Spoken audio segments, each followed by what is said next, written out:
Friends, இந்த monsoon சீசனுக்கு நீங்கள் கூர்க் ட்ரிப் பிளான் பண்ணுறீங்களா? அப்போ இந்த வீடியோ பார்த்துட்டு பிளான் பண்ணுங்கள். அதுக்கு முன்னாடி நீங்கள் என்னோட சேனல் இப்போ தான் நியூவாக பார்க்குறீங்கன்னா மறக்காமல் சப்ஸ்கிரைப் பண்ணிக்கோங்க ஃப்ரெண்ட்ஸ். நாங்கள் 3 days ட்ரிப் பிளான் பண்ணி போயிருந்தோம். ஆனால் அங்கே போனதுக்கப்புறம் பார்த்தீங்கன்னா ரெயின்ஃபால் அதிகமாக இருந்ததுனால எங்களோட பிளான் சேஞ்ச் ஆகிடுச்சு. ஸோ 2 days கூர்க் சுற்றி பார்த்துட்டு 1 day நாங்கள் மைசூர் சுற்றி பார்த்தோம். இப்போ நீங்கள் பார்த்துட்ருக்கிறது எங்களோட Day 2. ஸோ Day 1 வீடியோ நான் ஆல்ரெடி போஸ்ட் பண்ணியிருக்கேன். அந்த வீடியோ நீங்கள் இன்னுமே பார்க்கலன்னா அதோட லிங்க் நான் கொடுக்குறேன், செக் பண்ணி பாருங்கள். இப்போ நீங்கள் பார்த்துட்ருக்கிறது நிசர்கதாமா பேர்ட்ஸ் பார்க். இதோட என்ட்ரி ஃபீஸ் பார்த்தீங்கன்னா per person 60 rupees சார்ஜ் பண்ணுறாங்க. ஸோ நம்ம என்ட்ரி டிக்கெட் எடுத்துகிட்டு உள்ளே போகும்போதே பார்த்தீங்கன்னா ஒரு ஹேங்கிங் பிரிட்ஜ் இருக்கும். கீழே பாருங்கள் வாட்டர் ஃப்ளோ எவ்வளோ அதிகமாக இருக்குன்னு சொல்லிட்டு. இங்கே போட்டிங் சர்வீஸ்மே கூட அவைலபிளாக தான் இருக்குது. ஆனால் வாட்டர் ஃப்ளோ கம்மியாக இருக்கும்போது மட்டும்தான் அது அலோவ் பண்ணுறாங்க, மற்ற டைமில் நாட் அலோவ். இதே மாதிரி ஹேங்கிங் பிரிட்ஜ் நான் கேரளா தும்பூர் மொழி கார்டன்லையும் பார்த்துருந்தேன். அது ரொம்பவே ஹைட்டில் இருந்தது. இது கொஞ்சம் மீடியம் ஹைட்டில் தான் இருக்குது. ஆனால் என்ன, வாட்டர் ஃப்ளோ அதிகமாக இருந்தது. அதை பார்க்கும்போது தான் கொஞ்சம் பயமாக இருந்தது. மற்றபடி ரொம்பவே நல்லாவே என்ஜாய் பண்ணோம் நாங்கள். இந்த பிரிட்ஜை நம்ம கிராஸ் பண்ணி போகணுன்னா தான் நம்ம நிசர்கதாமா பேர்ட்ஸ் பார்க்குள்ளே என்ட்ராக முடியும். வாட்டர் ஃப்ளோ அதிகமாக இருக்கும்போது இந்த பிரிட்ஜை கிராஸ் பண்ணுறது ஒரு நல்ல த்ரில்லிங்கான எக்ஸ்பீரியன்ஸாக தான் இருந்தது. நாங்கள் ரொம்ப நல்லாவே என்ஜாய் பண்ணோம்.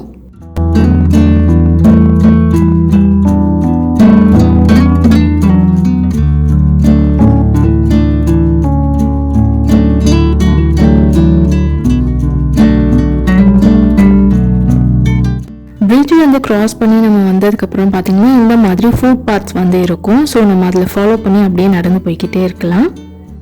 இது உள்ளே பார்த்தீங்கன்னா சில அட்வென்ச்சர் ஆக்டிவிட்டீஸும் இருக்குது. ஜிப்லைன் அந்த மாதிரி ஆக்டிவிட்டீஸ்லாம் இருக்குது. அதுக்கு நம்ம செப்பரேட்டாக பே பண்ணுற மாதிரி இருக்கும். இந்த பார்க்குள்ளே பார்த்தீங்கன்னா நிறைய பேம்பூ ட்ரீஸ் இருந்தது.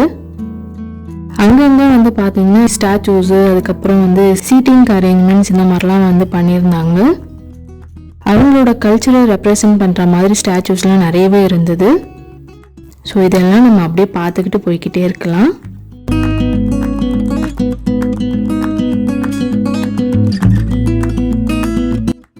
இப்போ நீங்கள் பார்த்துட்டு இருக்கிறது குஷால் நகர் ரீஜியன்.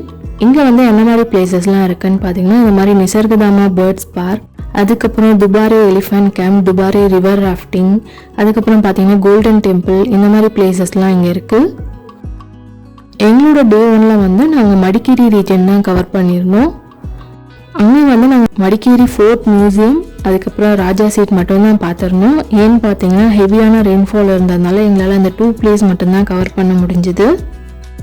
இங்கே போகிறீங்கன்னா கண்டிப்பாக ரெயின் கோட் அண்ட் அம்ப்ரெல்லா எடுத்துக்கோங்க. ஏன்னு பார்த்தீங்கன்னா அங்கே கிளைமேட் நம்மளால் ப்ரெடிக்ட் பண்ணவே முடியல. இந்த நிசர்கதாமா பேர்ட்ஸ் பார்க்கில் நாங்கள் சுற்றி பார்க்கும் போதுமே கூட மழை விட்டு விட்டு வந்துட்டே தான் இருந்தது. ஸோ நாங்கள் 2 days ரெயின் கோட்லேயே தான் இருந்தோம். நம்ம என்ன தான் ட்ரெஸ் அழகாக ஃபோட்டோஸ்லாம் எடுக்கணும்னு சொல்லி பிளான் பண்ணி பேக் பண்ணி எடுத்துகிட்டு போனாலும் அங்கே பிளானே மாறி போயிடுது. ஸோ அதுக்கேற்ற மாதிரி பிளான் பண்ணிக்கோங்க. நம்ம மைசூர்லேருந்து மடிக்கேரிக்கு போகும்போது ஃபர்ஸ்ட்டு குஷால் நகர் ரீஜியன் வந்துடும். நீங்கள் பிளான் பண்ணும்போது இதையும் ஞாபகம் வச்சுக்கோங்க. மடிக்கேரி ரீச் பண்ணுறதுக்கு நம்மளால் பை ரோடு வழியாக தான் போக முடியும். பஸ்ஸில் போகிறது நமக்கு கொஞ்சம் பட்ஜெட் ஃப்ரெண்ட்லியாக இருக்கும். நீங்கள் அங்கே போய்ட்டு rental cabs, rental bikes book பண்ணிக்கோங்க. இப்போ நம்ம இந்த நிசர்கதாமா பேர்ட்ஸ் பார்க்குள்ளே என்ட்ரு ஆகலாம். இதுக்கு போகிறதுக்கு செப்பரேட்டாக நம்ம என்ட்ரி ஃபீ பே பண்ணணும். இதுக்கு per person 30 rupees சார்ஜ் பண்ணுறாங்க. ஸோ நம்ம ஆல்ரெடி 60 rupees பே பண்ணிட்டு தான் உள்ளே வந்திருக்கோம். இப்போ அகைன் 30 rupees பே பண்ண போகிறோம். ஸோ டோட்டலாக பார்த்தீங்கன்னா 90 rupees பே பண்ணுற மாதிரி இருக்கும். நம்ம ஏலகிரியில் ஃபண்டேரா பார்க் போயிருந்தோம் இல்லையா, அங்கே இருக்க மாதிரி இங்கே இருக்காது.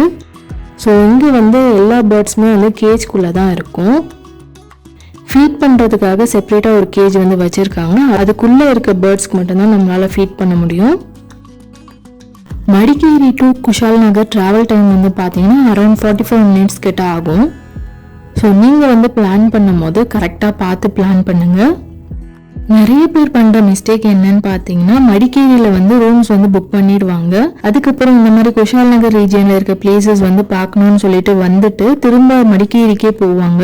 ஸோ அந்த மாதிரி இருக்கும்போது உங்களுக்கு அரௌண்ட் 45 மினிட்ஸ் வர்றதுக்கு மட்டுமே ஆகுன்ற போது உங்களுக்கு வந்து டைமும் வேஸ்ட்டு, மணியும் வேஸ்ட் ஆகும். ஸோ அதுக்கேற்ற மாதிரி நீங்கள் பிளான் பண்ணிங்கன்னா நீங்கள் நிறைய பிளேசஸ் வந்து பார்க்க முடியும். நான் ஆல்ரெடி சொல்லியிருந்த மாதிரி மடிக்கேரி அண்ட் குஷால் நகர் இந்த 2 பிளேஸ் தான் வந்து மெயினான பிளேஸ். இங்கேருந்து தான் நம்ம மற்ற டூரிஸ்ட் அட்ராக்ஷன்ஸ் வந்து போயிட்டு பார்க்க போகிறோம். இந்த 2 பிளேஸையும் ரீச் பண்ணுறதுக்கு நீங்கள் பப்ளிக் டிரான்ஸ்போர்ட் யூஸ் பண்ணிக்கிட்டிங்கன்னா உங்களுக்கு பட்ஜெட் ஃப்ரெண்ட்லியாக இருக்கும். ரீச் ஆனதுக்கப்புறம் நம்ம பக்கத்தில் எந்த இடத்துல வந்து நமக்கு பைக் ரெண்டல் இல்லை கார் ரெண்டல் வந்து அவைலபிளாக இருக்கோ அங்கேருந்து நம்ம ரெண்டலுக்கு எடுத்துகிட்டு போனோம்னா நம்ம எல்லா பிளேஸையுமே வந்து கவர் பண்ணிக்கலாம்.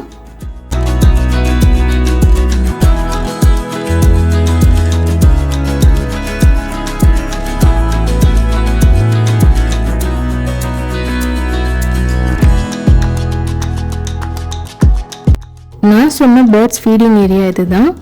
ஸோ இதுக்குள்ளே போயிட்டு நம்மளும் பேர்ட்ஸ்க்கு ஃபீட் பண்ணலாம்.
டீர்ஸ் பார்க்குமே இருக்குது. ஆனால் நான் அதை பார்க்காம மிஸ் பண்ணிட்டு வந்துட்டேன்.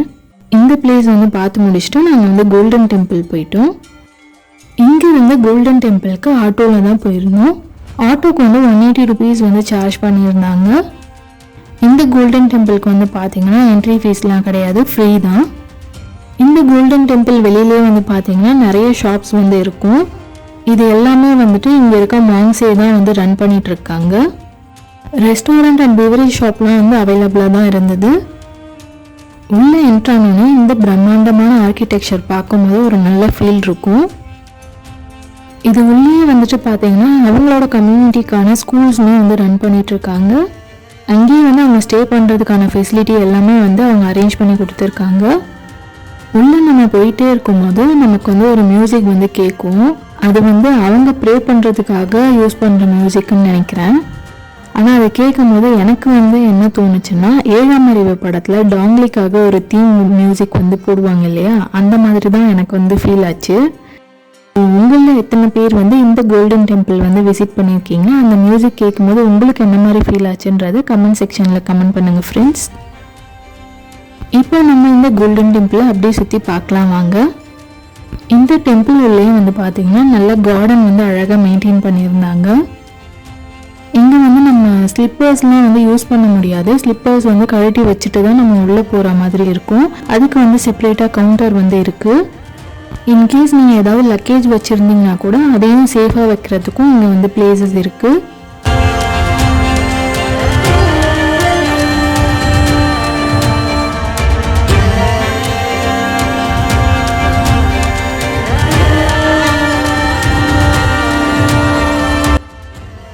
என்ட்ரானே பார்த்தீங்கன்னா இந்த 3 பெரிய கோல்டன் ஸ்டாச்சூஸ் பார்க்கவே ரொம்ப பிரம்மாண்டமாக இருந்தது. இன்டீரியரில் ஃபுல்லாகவே வந்து பார்த்தீங்கன்னா அவங்களோட ஃபுல் பெயிண்டிங் ஒர்க் வந்து பண்ணியிருந்தாங்க. அது எல்லாமே பார்க்க ரொம்பவே நல்லா இருந்தது.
வந்து பெரிய கார்டன் இருக்கிறதுனால நீங்கள் பீஸ்ஃபுல்லாக டைம் வந்து ஸ்பெண்ட் பண்ணலாம். இதை பார்த்து முடிச்சுட்டு இங்கேருந்து குஷால் நகர் பஸ் ஸ்டாப்க்கு போகிறதுக்கு ஆட்டோவில் தான் போயிருந்தோம். அதுக்கு வந்து 70 rupees வந்து சார்ஜ் பண்ணியிருந்தாங்க. குஷால் நகர்லேருந்து மைசூருக்கு பஸ்ஸில் தான் போயிருந்தோம். அதுக்கு வந்து KSRTC பஸ்ஸில் வந்துட்டு per personக்கு 95 rupees வந்து சார்ஜ் பண்ணியிருந்தாங்க. மைசூர் ரீச் ஆகுறதுக்கு வந்து பார்த்திங்கன்னா அரௌண்ட் 2 hours கிட்ட ஆச்சு. மைசூர் வந்து பார்த்திங்கன்னா எங்களோட பிளானே கிடையாது. ஆனால் ரெயின்ஃபால் இருந்ததுனால வேறு வழி இல்லாமல் நாங்கள் வந்து மைசூருக்கே போயிட்டோம். மைசூரில் எந்த மாதிரி பிளேசஸ்லாம் இருக்குது, எங்கெல்லாம் நம்ம போயிட்டு பார்க்கலான்னு சொல்லிட்டு நான் நெக்ஸ்ட் வீடியோ அப்லோட் பண்ணுறேன். ஸோ அதையும் மிஸ் பண்ணாமல் பாருங்கள். இந்த வீடியோ உங்களுக்கு ரொம்பவே யூஸ்ஃபுல்லாக இருந்திருக்கும்னு நினைக்கிறேன். இந்த வீடியோ பிடிச்சிருந்தா மறக்காமல் லைக் பண்ணிவிடுங்க. உங்களோட ஃப்ரெண்ட்ஸ் அண்ட் ஃபேமிலிக்கும் ஷேர் பண்ணுங்கள். நீங்கள் இன்னுமே என்னோட சேனல் வந்து சப்ஸ்கிரைப் பண்ணலைன்னா மறக்காமல் சப்ஸ்கிரைப் பண்ணிக்கோங்க ஃப்ரெண்ட்ஸ். தேங்க்ஸ் ஃபார் வாட்சிங்.